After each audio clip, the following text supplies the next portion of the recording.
لحبيبه ومعشوقه مقبلا وآمرا إن الله وملائكته يصلون على النبي يا أيها الذين آمنوا صلوا عليه وسلموا تسليما اللهم صل على سيدنا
আল্লাহ তাআলার বিধান একটি মাস সিয়াম সাধনার পরে আজকে শাওয়াল মাসের প্রথম জুমার নামাজ পড়ার জন্য যে মালিক আমাদের সুস্থ রেখে মসজিদে আসার এবং বসার তৌফিক দিলেন, সেই জন্য আমরা আমাদের হৃদয়ের সবটুকু ভালোবাসা উজাড় করে মালিকের দরবার সকলেই জবানের আওয়াজকে উঁচু করে শুকরিয়া আদায় করে নেই। আলহামদুলিল্লাহ, দুরূদ ও সালাম সাইয়্যিদুল মুরসালিন খাতামুন নবীয়্যিন, উম্মতের কান্ডারি, উম্মতের দরদি নবী মুহাম্মদ রাসূলুল্লাহ সাল্লাল্লাহু আলাইহি ওয়াসাল্লাম। আজকে খুতবা আলোচ্য বিষয় হলো কিয়ামতের আলামত। কিয়ামত জাহান্নামের আযাব খুব ভয়াবহ অবস্থা। জাহান্নামের আযাব সহ্য করা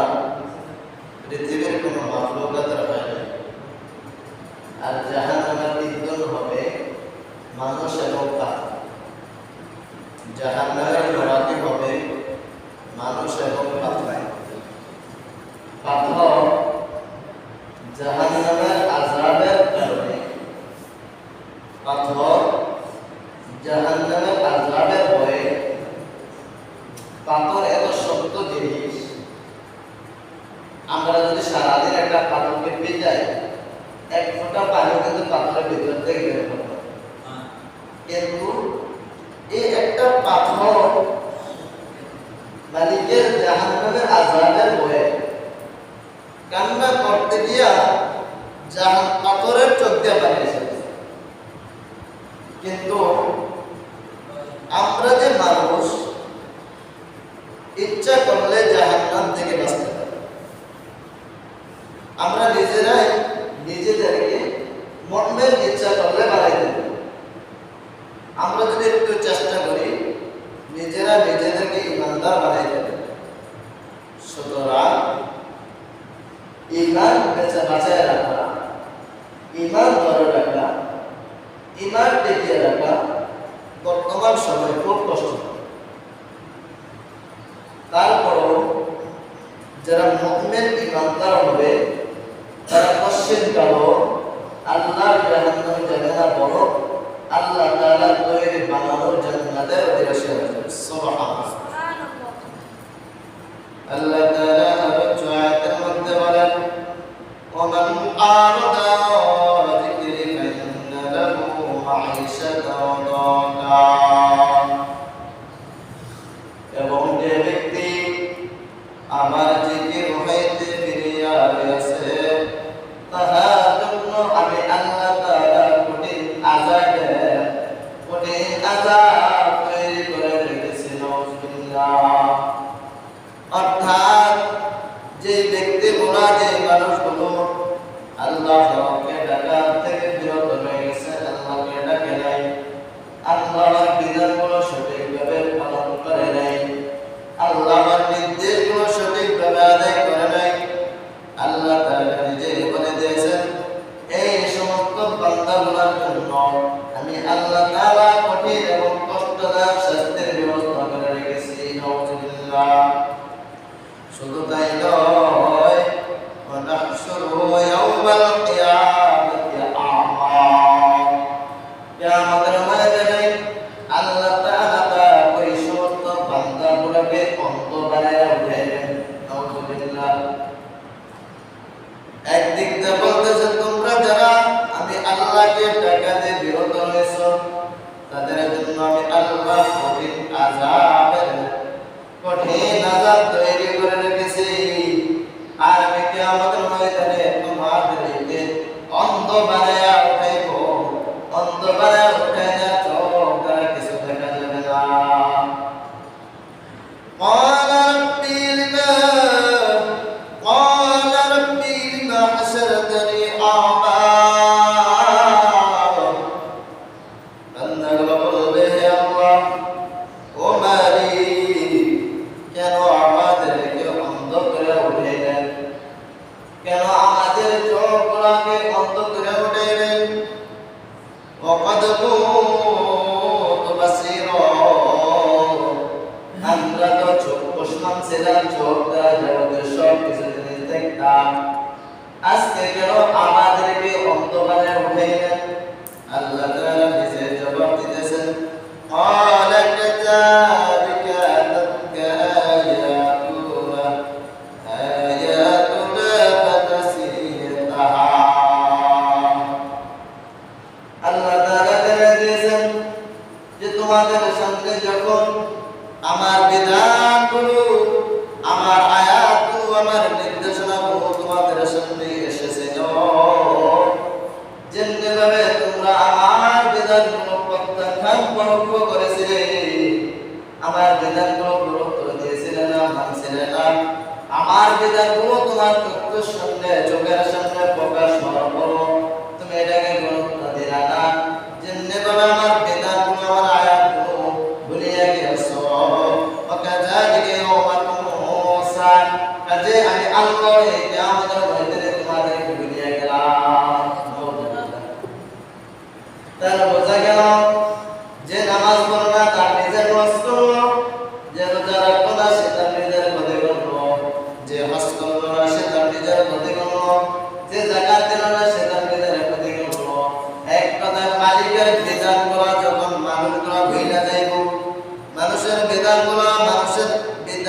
তাআলার বিধানগুলো যখন মানুষ পালন করাতে বিরত থাকবে, আল্লাহ তাকে কিয়ামতের ময়দানে আযাবের জন্য নির্ধারিত করে রেখেছেন। শুধু তাই নয়, আল্লাহ তাকে অন্ধ বানায় উঠাইবেন। বান্দা বলবে, আল্লাহ আমাকে কেন অন্ধ বানায় উঠাইলেন? আমি তো চক্ষু শুনছিলাম, এই চক্ষু দ্বারা সব কিছু দেখেছিলাম, আজকে কেন আমাকে অন্ধ বানায় উঠাইলেন? মানে বলবে, বান্দা আমার, তোমার সামনে আমার বিধানগুলো, কোরআনের আয়াতগুলো, রাসূলের বাণীগুলো তোমার সামনে পৌঁছেছিল, তুমি কিন্তু বিধানগুলো গুরুত্ব দাও নাই, বিধানগুলো পালন করো নাই। যেমনি ভাবে বিধানকে অস্বীকার কইরা ভুইলা রইছো, মানো নাই, আজকে আমি আল্লাহ তোমাদেরকে ভুলিয়া গেলাম।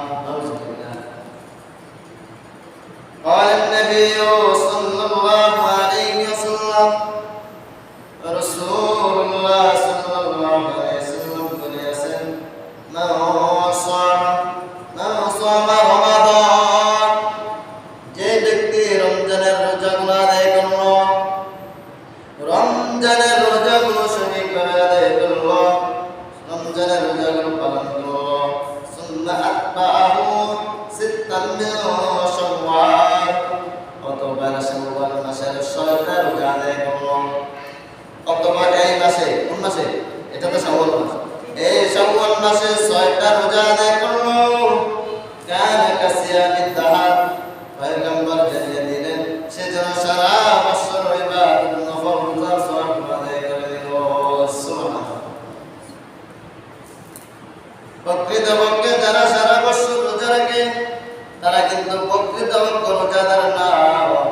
রাসূলের এই হাদিস দ্বারা প্রমাণিত হয়েছে, যে ব্যক্তি রমজানের রোজা আদায় করলো, রমজানের রোজা আদায়ের পরে এই শাওয়াল মাসের 6টা রোজা আদায় করে, সেজন্য সারা বছর রোজা রাখার সওয়াব কামাই করে দিল। সুবহানাল্লাহ। এখন অনেকে বলতে পারে, হুজুর বাইকে রাখলে নাকি রোজাটার সওয়াব বেশি। কি যে একদিন রাখলাম, 2 দিন ভাঙলাম, 2 দিন রোজা রাখলাম না, এরপরে আবার একটা রাখলাম, এমনি করে পুরাটা মাসের মধ্যে যদি 6টা রোজা রাখি তাহলে নাকি সওয়াব বেশি? না, এরকম কোনো হাদিসের মধ্যে পাওয়া যায় নাই। তাহলে বিধান হলো, আপনি যদি পারেন একটানা 6টা রোজা রেখে দেন, একটানা। তবে মা বোনদের ক্ষেত্রে হলো, যারা রমজান মাসে অসুস্থ হয়েছে, যে সমস্ত মা বোনেরা রমজানের মধ্যে অসুস্থ হয়ে গিয়েছিল, তাদের রমজানের বাকি রোজাগুলো আগে আদায় করবে। আগে কি করবে? 5টা হোক, 6টা হোক, 7টা হোক, যার যতটা রোজা ভাঙছে ততটা রোজা এই শাওয়াল মাসের শুরুতে সে আদায় করে নেবে। এই রোজাগুলো আদায় করার পরে সম্ভব হলে শাওয়াল মাসের 6টা রোজা আদায় করবে। আর যারা 6টা রোজা আদায় করবে, পয়গম্বর জানায় দিয়েছেন তারা যেন সারা বছর রোজা রাখার সওয়াব কামাই করে নিল। সুবহানাল্লাহ। قال النبي صلى الله عليه وسلم قال النبي صلى الله عليه وسلم رسول الله صلى الله عليه وسلم বলেছেন, تدنى الشمس يوم القيامة من الخلق, تدنى الشمس يوم القيامة من الخلق, কিয়ামতের ময়দানে সূর্যটা মানুষের মাথার উপরে থাকবে। কোথায়? মানুষের উপর, মাথার উপরে থাকবে। হাত্তা তাকুমু মিনহা কামিমাদারিকিল ফাতাকুমুন নাসু আলা কদরি আমালিহিম ফিল আরদ। এই সূর্যটা মানুষের মাথার কেমন উপরে থাকবে? সূর্যটা মানুষের মাথার কেমন উপরে থাকবে? সুরমার সলাই দেখছেন না? সুরমার সলাই যে দেয় 3 ইঞ্চি পরিমাণ, পয়গম্বর জানায় দিয়েছে, ও আমার উম্মতেরা, দুনিয়ার যে সূর্য, আখিরাতের কিন্তু সেই সূর্যটাই হবে। কিন্তু দুনিয়ার সূর্যটা পৃথিবীর থেকে 13 লক্ষ গুণ বড়। যদি আমরা ছোট দেখি, এই সূর্যটা অনেক উপর থেকে আমাদেরকে উল্টা পেটে তাপ দেয়, কোন পেটে? উল্টা পেটে তাপ দেয়, তাও একটা কিংবা দুইটা তাপ দিতেছে। একটা মুখের তাপে আর দুনিয়াবাসী একটু ব্যতিক্রম তাপ যদি পড়ে যায়, পানির মধ্যে যায়, ঠিক না? পানির মধ্যে যায়, এসি রুমে চলে যায়, পাকা হাত পাকা ঘরের উপরের পাখাগুলো লাগাই দেয়। কিন্তু কিয়ামতের ময়দানের সূর্যটা এমন হবে, সূর্যটা সুরমার সোনার 3 ইঞ্চি পরিমাণ মাথার উপরে থাকবে, মাথার উপরে 3 ইঞ্চি পরিমাণ থাকবে। সূর্যের মুখ থাকবে 7টা, কয়টা? সূর্যের 7টা মুখে মানুষের মাথার উপরে তাপ দিতে থাকবে।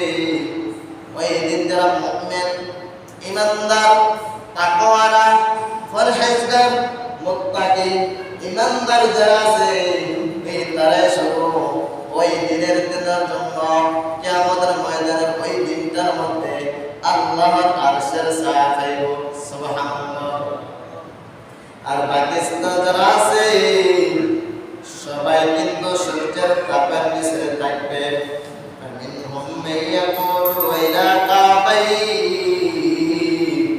পয়গম্বর জানাই দিলেন এই সূর্যের তাপের কারণে মানুষকে ঘামাইব। কি?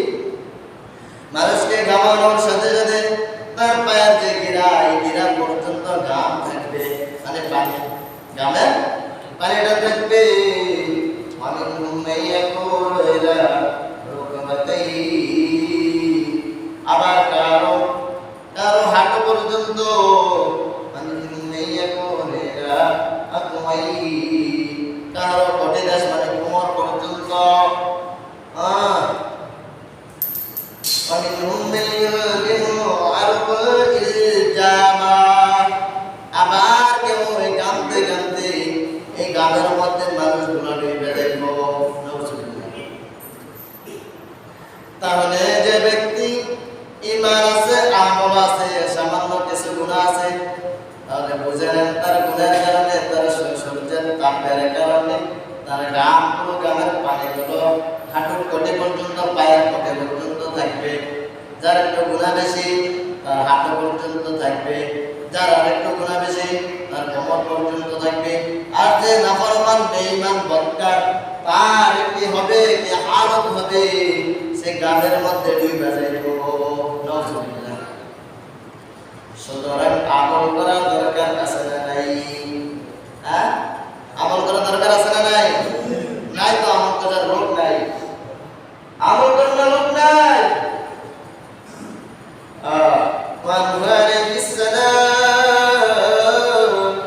পয়গম্বর জানিয়ে দিয়েছেন ইহশারুন নাস ইয়াউমাল কিয়ামাতি হুফাতান কুরাতান গুররা। পয়গম্বর বলেছেন কিয়ামতের ময়দানে হুফাতান কুরাতান, সমস্ত নারী এবং নারীগুলো, সমস্ত মানুষগুলো নগ্ন অবস্থায়, এক কথায় লেট্টা অবস্থায়, কাপড়বিহীন অবস্থায় কিয়ামতের ময়দানে আল্লাহ তাআলা উঠাইবেন। নাউজুবিল্লাহ। উলঙ্গ অবস্থা উঠাইবেন, উলঙ্গ অবস্থায় উঠাইবেন। বলতো ইয়া রাসূলুল্লাহ, বলতো ইয়া রাসূলুল্লাহ, আর-রিজালু ওয়ান-নিসাউ জামিয়া। হযরত আয়েশা রাদিয়াল্লাহু তাআলা আনহা বলতেন, ও নবীজি, ও পয়গম্বর, আল্লাহর হাবিব, নবী, পুরুষ এবং নারী সবাই কি একত্রে থাকবে? জামিয়া, একত্রে, সকলে কি একত্র থাকবে? সকলে কি জমায়েত থাকবে? সবাই কি একসাথে থাকবে? ইয়াযুলু বাদু মিনা বাদ, ইয়াযুলু বাদু মিনা বাদ। আর একে কি অপরের দিকে তাকাইবে না? হ্যাঁ, একে কি একে অপরের দিকে ইয়ানজুরু, নজর করবে না? একে কি অপরের দিকে তাকাইবে না? فقال يا عائشة الأمر أشد من أن يضرب إلى بعض. رسول বলেন, মানুষ নিজ নিজ কর্ম অনুযায়ী, মানুষ নিজ নিজ আমলগুলো দেখার জন্য এমন পাগল পারা হবে, অন্য স্বপ্নের দিকে তাকাইতে দূরের কথা, মাথা যে উপরে উঠেছে, নিচের দিকে মাথাটা নামানোর প্রয়োজন মনে করবে না। এমন অবস্থায় মানুষগুলো পাগল করা হবে, মানুষগুলো এমন পাগল করা হবে, ডান হাতে আমল নামা দিবে না বাম হাতে আমল নামা দিবে, উপরের দিক দিয়ে দিবে না নিচের দিক দিয়ে দিবে, পেছনের দিক দিয়ে দিবে না সামনের দিক দিয়ে দিবে। এমন ভাবে মানুষগুলো উপর দিয়ে এমন ভাবে চেয়ে থাকবে, আজকে কি জানি বিচার হয়, আজকে কি জানি বিচার হয়, কেমন বিচার হয়, আমাদের আমল নামা কোন দিকে দিবে।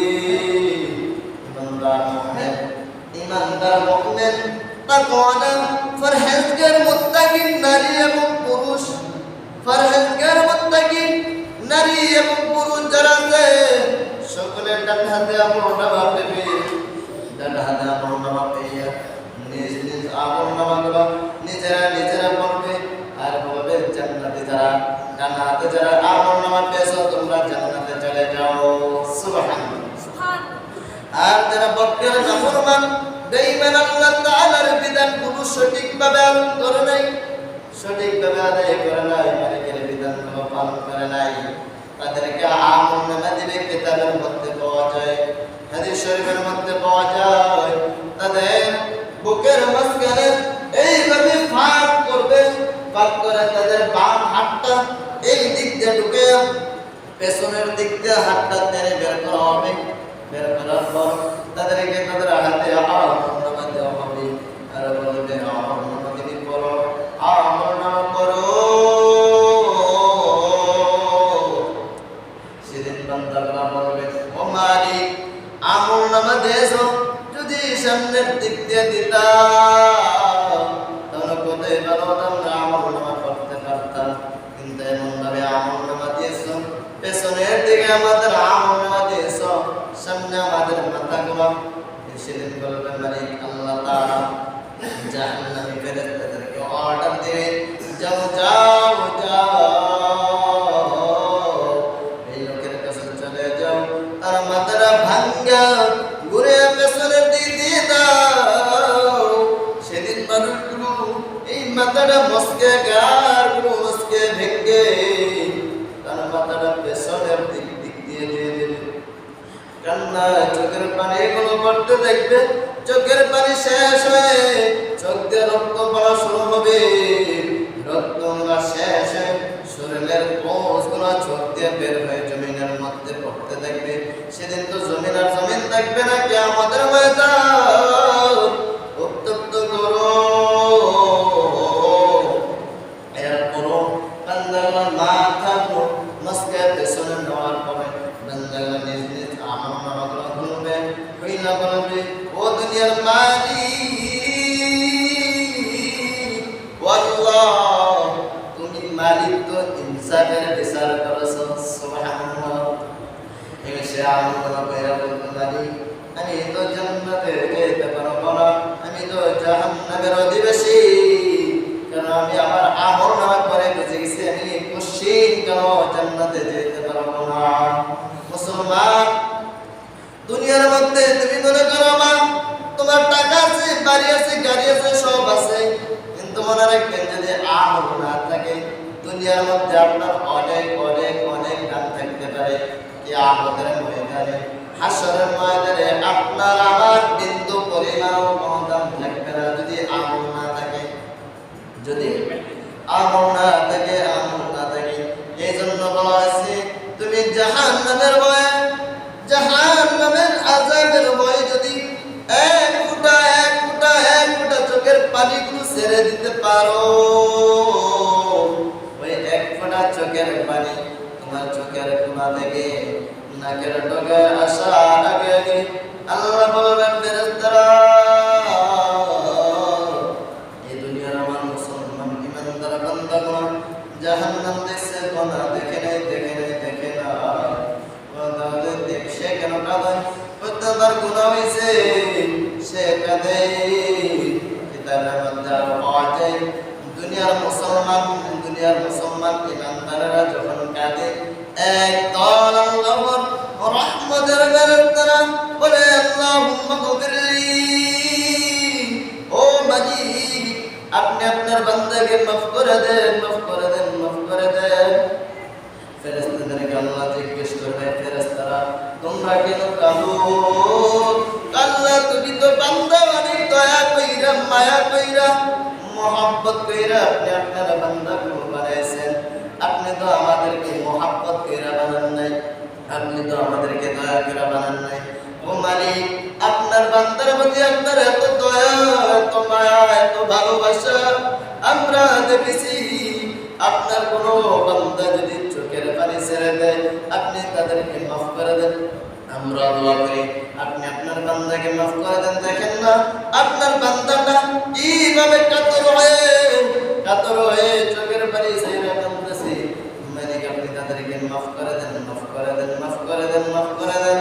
এরকম ভাবে ফেরেশতারা আমরা যখন দোয়া করি আমিন বলি, ফেরেশতারাও আমিন বলে। আল্লাহ বলেন ফেরেশতারা তোরা সাক্ষী রাখ, আমি আমার বান্দাগুলোকে মাফ করে দিলাম। সুবহানাল্লাহ। আল্লাহ বলেন আমি আমার বান্দাগুলোকে মাফ করে দিলাম। এই জন্য বাজান কান্না করেন, আমল যতটুকু করার চেষ্টা করেন, মালিকের বিধানগুলো সঠিকভাবে আদায় করেন, তাহলে আপনি দুনিয়া আপনার লাভবান হয়ে যাবেন, আখিরাতের জগৎ আপনি লাভবান হয়ে যাবেন। দুনিয়া আপনার সুন্দর হবে, আখিরাত আপনার সুন্দর হয়ে যাবে। এখন মানুষ আখিরাতের দিকে দৌড়ায় না, দুনিয়ার দিকে দৌড়ায়। কোন দিকে? দুনিয়ার দিকে দৌড়ায়। বলে কেমনে দৌড়ায়? এবার আপনাকে আমি প্রশ্ন করি, কিছু লোক আজান দিলে মসজিদের দিকে চলে আসে, পেরেশানি হয়ে যায় যে মালিক আল্লাহ তো আমাকে ডাকছেন, আমাকে ডাকতেছে, আমার মালিক আমাকে ডাকছে। আমি প্রায় সময় বলে থাকি আপনার মোবাইলে 2 সেকেন্ড 3 সেকেন্ডের একটা মিস কল দিলে আপনি মানুষ কিন্তু সজাগ হন। আমার মোবাইলে কে যেন একটা মিস কল দিছে, একটা কল দিছে, আপনি পেরেশানি হন। মোবাইলটা হাতে নেন, ডায়াল নাম্বারে ঢোকেন, ঢুকে ওই কলটাকে আপনি কল দেন। কিন্তু প্রত্যেকটা মসজিদের মাইক দিয়া এত বড় বিশাল সাউন্ড দিয়ে আল্লাহু আকবার, আল্লাহু আকবার বলে ডাক দেয়। বান্দাগুলো আপনাদের আগে আমি বলি আজানের ব্যবস্থাটা এই জন্য করা হয়েছে, আজানের জন্য, আজানের ব্যবস্থাটা এই জন্য করা হয়েছে। বান্দাগুলো দুনিয়ার কাজের মহাব্বতে পড়ে যখন নামাজের কথা বলা বইলা যাইব, এই আজান দেওয়ার মাধ্যমে বান্দাগুলো যখন আল্লাহকে না বলে যায়, এই জন্য আজানের ব্যবস্থা করে। আল্লাহ তার বান্দাগুলোকে নামাজের দিকে, আল্লাহর দিকে, আল্লাহর সাথে সাক্ষাৎ করার জন্য মসজিদে আহ্বান করে। সুবহানাল্লাহ। এখন আপনি দুনিয়ার এখন বলতেছিলাম যে কথাটা, কিছু লোক আজান দিলে মসজিদে আসে, তার মানে তাদেরকে শুধু আল্লাহ রাখছে। আর কিছু লোক আজান দিকে বাড়ির দিকে চলে যায়। পয়গম্বর জানিয়ে দিয়েছেন যে তোমরা যদি দুনিয়ার মধ্যে জীবন্ত মানুষ শয়তান দেখতে চাও, তোমরা যদি দুনিয়ার মধ্যে জীবন্ত মানুষ শয়তানগুলো দেখতে চাও, যারা আজান দেওয়ার পরে বাড়ির দিকে চলে যায়, মসজিদে না এসে উল্টা পথে চলে যায়, বুঝে নেবা তিনি প্রকৃত মানুষ শয়তান। হ্যাঁ আছে না? নামাজের কথা বলে যায় আমি আসতেছি, রোজার কথা বললে আমার রোজা রেখে না রাখবেন আপনার দিব, ঠিক না? অস্বীকার করতেছে। ইসলামের আইন নাই, ইসলামের আইন থাকলে রোজা প্রকাশ্যভাবে বাঁধতে পারতো না। এই ঈদের দিনেও আমরা ঈদের নামাজ পড়তেছি, এদিকে আমাদের ফিলিস্তিন বেড়া 8 জন শিশু ঈদের দিন নামাজরত অবস্থায় গুলির আঘাতে শাহাদাত বরণ করেছে। তো কতটা ভাগ্য, কতটা নির্মম পরিহাস। যারা রাতে খাবার পায় না, দিনেও খাবার খায় না, না খেয়ে খেয়ে দিনগুলো পার করে রোজা পার করছে, আর আপনি সুস্থতার নিয়ামত পাইয়া মালিকের কি শুকরিয়া আদায় করলেন? হ্যাঁ, কেমন শুকরিয়া আদায় করলেন? আপনি আমি শুকরিয়া আদায় করি নাই। দুনিয়ার মধ্যে আপনি আপন লোক আছেন, আপনার আপন লোক কি কবরে নাই? নাই কবরে? আযাব, এই যে তো কিয়ামতের আলামত, জাহান্নামের আযাবের কথা বলা হয়েছে। দুনিয়ার মধ্যে যদি কোনো সন্তান থেকে যায়, আর সন্তানের বাবা যদি কবরে থাকে, সন্তান যদি আমল করে তারা আমলের সওয়াব তার বাবার কবরে যাবে। আর সন্তান যদি গুনাহ করে এই গুনাহের কারণে তার বাবার কবরে আযাব হবে। হ্যাঁ, সওয়াব যেরকম ভাবে যায় গুনাহগুলো ঠিক সেম ভাবে যায়, তবে গুনাহটা না গেলেও তার গুনাহের কারণে তার বাবার কবরে আযাব হয়, তার আত্মীয় স্বজনের কবরে আযাব হয়। বিশ্বাস হয় না? হ্যাঁ, বিশ্বাস হইতো না। আর বিশ্বাস হলে আমল বোঝার লোক পারতো না। ওই আমল বোঝার লোক তো পারে না। আর আপনাকে ওয়াজ নসিহত করতে পারবো, আপনাকে আমল করাইতে পারবো না। হ্যাঁ, যদি ইসলামী রাষ্ট্র হতো, কথা বুঝছেন, যদি ইসলামী রাষ্ট্র হতো, ইসলামিক দেশ হতো, যদি আমরা 95% বা 97% মুসলমান, কিন্তু আমাদের দেশে ইসলামী আইন নাই, কি নাই? ইসলামী আইন রাষ্ট্রীয়ভাবে কার্যকর নাই। যদি থাকতো আজান দেওয়ার সাথে সাথে দোকান মার্কেট বাজার সব বন্ধ হয়ে যায়, আর সমস্ত মানুষগুলো যেইভাবে ব্যবসা আছে ওইভাবে ব্যবসা, যেইভাবে গাড়ি আছে ওইভাবে গাড়ি রেখা মানুষ নামাজের জন্য সব জায়গায় দাঁড়িয়ে যাবে, ঠিক কিনা? সুতরাং এইগুলা যাই হোক, আমি যতটুকু সম্ভব আপনাদেরকে বুঝাইছি বা বলে থাকি, আপনি আমল করলে আপনার লাভ হবে, আপনি আমল না করলে আপনার লস হবে। দুনিয়াতে আপনার লাভ আপনার, লস আপনার। তবে দুনিয়াতে যদি আমল না করেন, আত্মীয় স্বজন যারা কবরে আসে তারা আযাবের সিক্ত হবে, আপনি নিজেও আযাবের সিক্ত হবেন। শুধু তাই নয়, আপনি আমল করার কারণে আপনার সওয়াব তাদের কবরে পুষতে পুষতে একসময় তারা ইমানদার মুমিনের কাতারে পড়ে তারা জান্নাতি হয়ে যাবে। সুবহানাল্লাহ। আমি জাহান্নামের কি বলবো, আমি জাহান্নামের আলোচনা শেষ করা যাবে না। ঈদের দিন বলছিলাম না একটু, জাহান্নামের আযাবটা এমন কঠিন হবে, কিতাবের মধ্যে পাওয়া যায় যে জাহান্নামের আযাবটা কেমন হবে। এই যে পুরাটা শরীর, এত সুঠাম দেহ, সুন্দর শরীরটা পড়তে 1 সেকেন্ড লাগবে না। কয় সেকেন্ড? 1 সেকেন্ডের সময় লাগবে না। জাহান্নামের এটা তো একটা আযাবের একটা কথা। আরেকটা কথা হলো, জাহান্নামীদেরকে যখন জাহান্নামের উত্তপ্ত তাপ দিবে, কি দিবে? তাপ দিবে, গরম দিবে। এই গরমের কারণে সেই বান্দা তো প্রায় বলে থাকি, সেই বান্দা আল্লাহর কাছে পানি চাইবে, পানি। এই আযাবের তাপ আর সহ্য করতে পারি না, আমাদেরকে পানি দাও, পানি দাও, পানি দাও। জাহান্নামের একদল ফেরেশতা এসে তার সামনে 1 গ্লাস পানি নিয়ে দাঁড়ায় যাবে। পানিটার এত দুর্গন্ধ, এত দুর্গন্ধ, এত দুর্গন্ধ। পানিটা সামনে নেওয়ার পরে জাহান্নামের আযাবের লোকগুলো বলবে, পানি খাবো না, এই পানি আমার দ্বারা খাওয়া সম্ভব নয়। কিতাবের মধ্যে পাওয়া যায়, তার সামনে যখন জাহান্নামের গ্লাসের পাত্রটা পানিটা ধরা হবে, তার চেহারার বস্তুগুলোর সাথে সাথে ঘষে ঘষে পড়ে যাবে। নাউযুবিল্লাহ। শুধু তাই নয়, এরপরে সে পানি খাইতে চাইবে না। পয়গম্বর বলে দিয়েছেন, আল্লাহ তাআলা অর্ডার করবেন জাহান্নামী ফেরেশতাদেরকে, তাকে এই উত্তপ্ত গরম দুর্গন্ধ পানিটা জোর করে খাওয়ায় দাও। কেন চাইলো? যখন খাওয়ায় দিবে কিতাবের মধ্যে পাওয়া যায়, তারকে যখন খাওয়ায় দিবে পানিগুলো আর পেটের ভিতরে নারীগুলো সব মানে মানে পায়খানার রাস্তা দিয়ে বের করে দিবে। সহ্য করতে পারবেন? হ্যাঁ, এই আযাব সহ্য করা সম্ভব? সম্ভব না। এরপরে হাদিস শরীফের মধ্যে পাওয়া যায় যে জাহান্নামের একটা নির্দিষ্ট জায়গায় জাহান্নামটা থাকবে। কোন জায়গায়? নির্দিষ্ট জায়গায় জাহান্নামটা থাকবে। জাহান্নামের ফেরেশতাদেরকে অর্ডার করবে, জাহান্নামদেরকে টেনে টেনে জাহান্নামটাকে কিয়ামতের ময়দানে আনো। কিয়ামতের ময়দানে আনার পর জাহান্নামের 70,000 শিকল থাকবে। কয় হাজার? 70,000 শিকল থাকবে। এক একটা শিকলের মধ্যে 70,000 করে ফেরেশতা থাকবে। কেমন? একটা শিকল 70,000 শিকল থাকবে। 70,000 শিকলের মধ্যে এক একটা শিকলের মধ্যে 70,000 করে ফেরেশতা থাকবে। এরকম ভাবে জাহান্নামকে টেনে টেনে কিয়ামতের ময়দানে উপস্থিত করা হবে। ওই যে বলেছিলাম চোখের পানি, কি পানি? চোখের পানি যখন বানাইতে পারো, দুনিয়ার মধ্যে কাটতে পারো, আমরা হয়তো বা দেখি চোখের পানিগুলো গড়াই গড়াই মাটিতে পড়তেছে, কারো দাড়ি বেয়ে বেয়ে জামার মধ্যে পড়তেছে, কারো নাকের ডগা পর্যন্ত শেষ, কারো চোখের পানিগুলো জমিনে পড়তেছে। কিতাবের মধ্যে পাওয়া যায় আল্লাহর রহমতের একদল ফেরেশতারা এই বান্দার চোখের পানিগুলো সীসার মধ্যে পড়াইতে থাকে।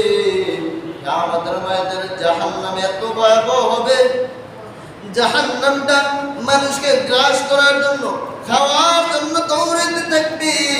কিন্তু ওই সময় আল্লাহ তাআলা বলবেন, ও রহমতের ফেরেশতারা, ওই দেখো শেষের মধ্যে কিছু পানি আছে, পানিগুলো ছিটকে দাও, ছিটকে দাও, ছিটকে দাও। ছিটকে দেওয়ার কারণে জাহান্নামকে আমাদের ময়দান থেকে অনেক দূরে যাবে। ফেরেশতারা জিজ্ঞেস করবেন, মালিক এটি কি আপনি হায়াতের পানি, জমজম কূপের পানি? এরকম ভাবে অনেক কূপের কথা নির্দিষ্ট করে বলবেন। আল্লাহ বলবেন, না না, এটি কোনো জমজমের কূপের পানি না, হায়াতের পানি নয়, এটা হলো আমার উম্মতের চোখের পানি। যে সমস্ত বান্দাগুলো চোখের পানি ফালায় ফালায় কাঁদছে, গুনাহের কথা স্মরণ স্মরণ করে করে তওবা করছে, ইস্তিগফার পাঠ করছে, আজকে তাদের এখানে আল্লাহ তাআলা দুনিয়াতে মাফ করছে, এখনো মাফ করে জান্নাতের মেহমান বানায় দিলাম। সুবহানাল্লাহ। যাই হোক, আল্লাহ তাআলা আমাদেরকে বেশি বেশি নেক আমল করার তৌফিক দান করুন। আমিন। যারা বড় আছেন যাদের কাবুল করুন।